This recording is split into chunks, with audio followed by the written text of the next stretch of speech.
होइन। अनि उसो पैसा लिएर आइन्छ एउटा मोटरसाइकल किन्छ, सान देखाएर हिँडिन्छ, पैसा सकेपछि फेरि उतै गइहालिन्छ भन्ने खालको चाहिँ नि हाम्रो चाहिँ के त भन्दाखेरि आर्थिक मान्यता भयो। त्यो खालको हाम्रो आर्थिक जीवन भयो। मलाई लाग्छ यहाँनिर आधीभन्दा धेरै मान्छेहरू तपाईँहरूले छातीमा हात राखेर नढाँची भन्नुहोस्। हामी मैले अघि भने बुद्ध जन्मेको देशमा बसेको मान्छेले ढाँट्नु हुँदैन। छातीमा हात राखेर तपाईँले भन्नुहोस्, तपाईँहरूमध्ये को कसको घरको मान्छे सदस्य, कोही तपाईँको चाहिँ श्रीमान गएको होला, कोही श्रीमती गएको होला, कोही छोरा गएको होला, कोही नाति गएको होला, कोही भान्जा भने को कसको घरको मान्छे विदेश जानुभएको छ? हात उठाइदिनु त। सबैजना मान्छेको घरको तपाईँको चाहिँ मान्छे विदेश गएको छ हो। कोही कोरियामा होला, कोही अमेरिकामा होला, कोही अस्ट्रेलियामा, कतिलाई चाहिँ लाज लागेर नउठाएको होला होइन। आज नउठाएको पनि भोलि तपाईँ पनि जानुलाई रेडी भइरहेको होला, लुकी लुकी कोरियन भाषा पनि सिकिरहेको होला यतातिर होइन होइन। ठङ ल्याउ भने अब त्यो भाषा क्या भाषा मलाई आउँदैन भनिरहेको होला है। त्यो भन्नुको मतलब के हो त भन्दाखेरि हामीले यो देशमा भविष्य देखेनौँ। यो देशमा भविष्य नदेख्नु भनेकै तपाईँको के हो त भन्दाखेरि देशलाई छोडेर हामी एनी टाइम जुनसुकै बेला हामी बाहिर जान सक्छौँ भन्ने हो।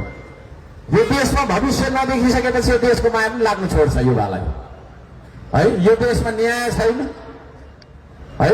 कसैबाट चाहिँ अनाहकमा कुटै खाइन्छ, रिपोर्ट गर्नुभयो कुन पार्टीको सदस्य हो भन्छ।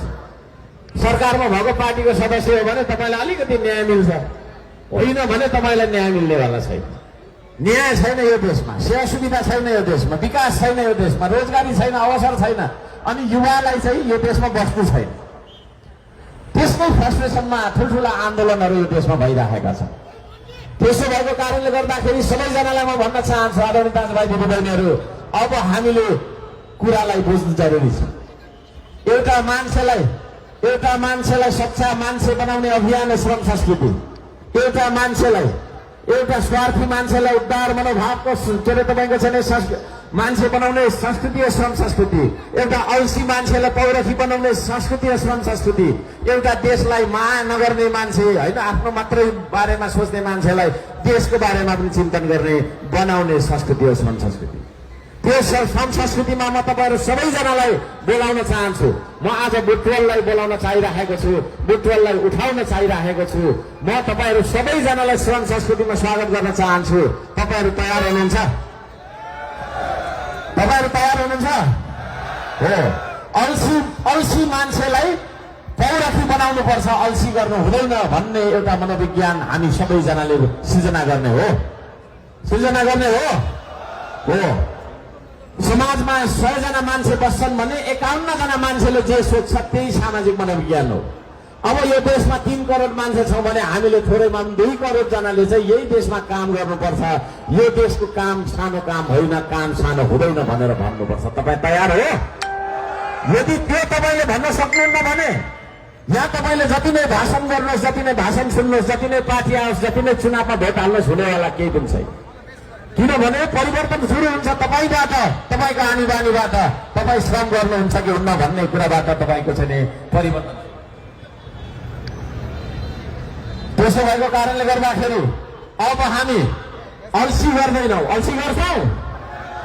सबैजनाले यतातिर युवाले भन्नु त मलाई अल्छी गर्छौँ? यसो गर्नुहोस्, यसो यसो 2टा हात देखाइदिनुहोस् मलाई। 2टा हातै देखाउनु सक्नुहुन्न भनेदेखि तपाईँ अल्छी नै हो है। 2टा हात। अब यो 2टा हात तपाईँले आफ्नो पेटको लागि मात्र होइन, यो देशको लागि पनि चलाउनु पर्छ है। किनभने यो देशको लागि हामी हात चलाउँदैनौँ भने, देशको लागि हामीले सोच्दैनौँ भने यो देश उठ्नेवाला छैन। आदरणीय दाजुभाइ दिदीबहिनीहरू, हाम्रा हरेक बाटाहरू विदेशी ऋणको भरमा विदेशीले अनुदान दिन्छ। अमेरिकाले, चाइनाले, भारतले, जापानले दिन्छ भनेर हामीले उता विदेशी प्रभुलाई ढोकिरहेको कारणले र त्यो खालको तपाईँको नेतालाई पछ्याइरहेको कारणले यो 2वटा हातले हाम्रो देशको लागि एउटा तपाईँको सिङ्गा बिल्न भाँचेको कारणले गर्दाखेरि देश समृद्ध हुन नसकेको तर्क म यहाँ राख्न चाहन्छु।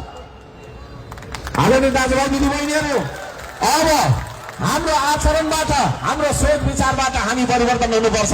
मान्छेलाई परिवर्तन गर्ने अभियान हो। मान्छेलाई परिवर्तन गर्नुभन्दा ठुलो विकासहरू केही पनि हुन सक्दैन। किनभने मान्छे नै हो संसारको विकासको केन्द्रबिन्दु, मान्छे नै हो संसारको सबैभन्दा ठुलो एजेन्डा। त्यो मान्छेलाई परिवर्तन गर्ने अभियानमा म तपाईहरुलाई पनि सहकर्मीको रूपमा हेर्न चाहन्छु। आदरणीय दाजुभाइ दिदीबहिनीहरू, यहाँहरू सबैजनालाई हार्दिक स्वागत गर्न चाहन्छु श्रम संस्कृतिमा। अल्छी नमान्नु होला, अल्छी लाग्यो? श्रम संस्कृति, श्रमदान, श्रमदाता है। के हो यो श्रमदान भनेको चाहिँ भन्दाखेरि, श्रमदान भनेको चाहिँ म यहाँहरूलाई अल्छी नमान्नु होला, अलिकति केही कुराहरू भनेर जान्छु, किनभने सधैँभरि हामी भेट्दैनौँ। भेटे पनि यस्तो खालको तपाईँको चाहिँ परिस्थितिमा यो विषयमा भेट्दैनौँ होला। श्रमदान किन जरुरी छ भन्दाखेरि आज नेपाली समाज हराएर गइसक्यो। गाउँमा हेर्नुहुन्छ भने गाउँमा अर्म पर्म गरिन्छ, काममा भेट हुन्छ। एउटाको धान रोप्नु पर्दाखेरि गाउँभरको मान्छे भेट हुन्छ, एउटाको मकै रोप्नु पर्दा गाउँभरको मान्छे भेट हुन्छ। अनि त्यहाँ गाउँमा समाज छ, सहरमा समाज छैन। समाजमा यो घरको मान्छे रोइरहेको हुन्छ, उतापट्टि तपाईँको छैन भोजमा नाचिरहेको। कसैलाई कसैको मतलब भएन। मान्छेको भिडलाई समाज भन्न मिल्दैन। हराइसकेको नेपाली समाजलाई एक ठाउँमा ल्याउनका लागि कसरी ल्याउने त? गफ गर्नु त, गफ सुन्नु त आउँदैन। कहिले कहिले आज पनि यो हर्का सामान के भन्दो रहेछ भनेर आउनु भयो। भोलि पनि आयो भने के आउनुहुन्छ? आउनुहुन्छ र आउनु। गफ सुन्ने फुर्सद छैन। तर यो देशका लागि काम गरौँ होइन। मेरो घरको काम गर्नु भनेर फेरि मैले बोलाएँ भने फेरि आउने बित्तिकै त मैले तपाईँलाई पैसा दिनुपर्ने हुन्छ। तर यो देशका लागि काम गरौँ भनेर चाहिँ मान्छेलाई त्यो भित्र भित्र भएर कहिले नभेट्ने मान्छेहरूलाई एक ठाउँमा ल्याउन खोज्ने अभियान हो श्रमदानको अभियान। श्रमदानले जम्मा 3टा फाइदा गर्छ। एउटा फाइदा गर्छ, छिन्न भिन्न भएको बिलाइसकेको समाजलाई एक ठाउँमा ल्याउने। कामको कारणले, कामको माध्यमबाट, श्रमको माध्यमबाट, देशको लागि श्रम गर्ने अभियानको माध्यमबाट समाजलाई एक ठाउँमा ल्याउने अभियान हो श्रमदानको अभियान। अर्को श्रमदानको अभियान के हो भन्दाखेरि, अर्को चाहिँ हाम्रो शरीर भनेको चाहिँ तपाईँको कसरत गरिराख्नुपर्ने शरीर हो। प्रकृतिले हामीलाई हिँडेर जाए, उता धरान जान्छ भने पनि हिँडेर जा भनेर जन्म दिएको। तर पछि हामीले आविष्कार गऱ्यौँ, गाडी, प्लेन बनायौँ। सुविधा भोगी हुँदै जाँदाखेरि शारीरिक व्यायाम छुटेर गयो, जसको कारणले गर्दाखेरि आज हरेक व्यक्तिलाई कि त सुगर छ, कि त प्रेसर छ, कि त कोलेस्ट्रोल छ, कि त युरिक एसिड छ। किनभने हामी काम गर्दैनौँ। काम गर्ने भनेको चाहिँ फोन चलाउने भन्ने देखियो। यस्तो फोनमा कता के हो, यसो यसो है, फुटपाथ घुमेको छ, यसो गरेको छ। त्यतिले हाम्रो पसिना आयो? आएन। पसिना नआइसकेपछि के हो त भन्दाखेरि हामी निरोगी बन्न सकेनौँ, रोगी बन्दै गयौँ। त्यसले गर्दाखेरि श्रमदान अभियानले हाम्रो तपाईँको चाहिँ शारीरिक स्वास्थ्यको पनि तपाईँको चाहिँ सुधार गर्छ भन्ने अभियान। फाइदा नम्बर 2, समाज, स्वास्थ्य र विकास। हाम्रो जस्तो देशमा बजेट यति सानो हुन्छ है, कमिला जत्रो बजेट, हात्ती जत्रो समस्या र आवश्यकता। अब कमिला जत्रो बजेटले हात्ती जत्रो समस्या र आवश्यकता कसरी तपाईँको चाहिँ सामञ्जस्य गर्न सक्छ, कसरी समाधान गर्न सक्छ? सक्दैन। त्यसो भएको कारणले गर्दाखेरि हामीले विकासका लागि श्रमदान गर्नुपर्छ।